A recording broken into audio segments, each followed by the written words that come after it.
तर उष्ण तापमान आणि अवकाळी पाऊस यामुळे भाज्यांच्या उत्पादनावरती मोठा परिणाम होतोय। भाज्यांचं उत्पादन घटलंय, परिणामी आवकही घटलीय। त्यामुळे भाज्यांचे भाव हे दुप्पट तिप्पट असे वाढलेत। जळगाव बाजार समितीमध्ये सध्या टोमॅटोला 60 ते 70 रुपये किलो असा दर मिळतोय। तर फळभाज्यांचे भावही 50 ते 60 रुपये किलोवरती पोहोचलेत। याचाच आढावा घेतलाय आमचे प्रतिनिधी मंगेश जोशी यांनी। गेल्या महिन्यात उष्ण तापमान व अवकाळी पाऊस याचाच परिणाम जो आहे भाज्याच्या उत्पादनावर झाला असून उत्पादन घटल्याने बाजार समित्यांमध्ये देखील भाज्यांची आवक घटली आहे।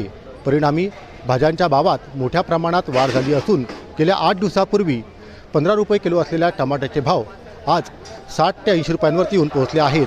दरम्यान भाज्यांचे भाव वाढल्याने खरं तर ग्राहकांचे देखील बजेट कोलमडले असून त्यामुळे ग्राहकांनी देखील भाजी खरेदी करण्यासाठी पाठ फिरवल्याचं चित्र हे बाजारांमध्ये पाहायला मिळत आहे।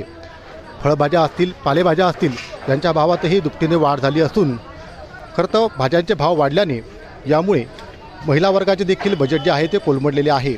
आपल्यासोबत खरं तर भाजी विक्रेते आहेत। आता काय सांगाल, भाज्यांचे भाव मोठ्या प्रमाणात वाढले आहे। गेल्या 8 दिवसापूर्वी काय भाव होते, आज काय नेमके भाज्यांचे भाव आहेत? 8 दिवसापूर्वी 40 ते 30 रुपये किलो टमाटे होते, मिरची 50-60 रुपये किलो होती, फुलगोबी 60-70 रुपये किलो होती, पत्तागोबी 20-30। आज काय भाव आहे? आज टमाटे 80 रुपये किलो आहे, मिरची 100-110 रुपये किलो, पत्तागोबी 50-60 रुपये किलो, फुलगोबी 80-100 रुपये किलो, कोथिंबीर 250-300 रुपये किलो लोक आहे, मेथीची भाजी 150-60 रुपये किलो। हे अवकाळी पाण्यामुळे माल येत नाही आहे, त्यामुळे गिराईक पण नाराज आहे आणि व्यापारी पण नाराज आहे। समजा माल विक्री होत नाही तसा। नक्कीच खरं तर आवक घटल्यामुळे जे आहे या ठिकाणी भाज्यांचे भाव वाढल्याचं मत जे आहे विक्रेते व्यक्त करत आहेत।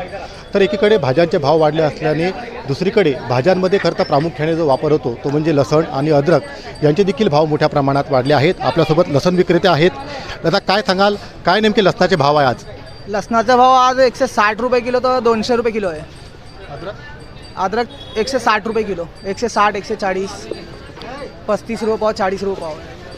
काय नेमकं कारण आहे भाव मोठ्या प्रमाणात वाढले आहे? कम आहे लसण मागच राहील, पुरा वर्षभर माग राहील लसण। नक्कीच आपण बघतोय खरं तर आवक घटल्यामुळे त्याचा मोठा परिणाम जो आहे तो भाज्यांवरती पाहायला मिळतो आहे। एकंदरीतच आवक घटल्यामुळे खरं तर जोपर्यंत पाऊस चांगला येत नाही तोपर्यंत भाज्यांची आवक ही कमी राहणार असून एकीकडे भाव वाढल्यामुळे ग्राहकांनी देखील बाजारांमध्ये पाठ फिरवल्याचं चित्र हे पाहायला मिळत आहे। मंगेश जोशी, NDTV मराठी, जळगाव।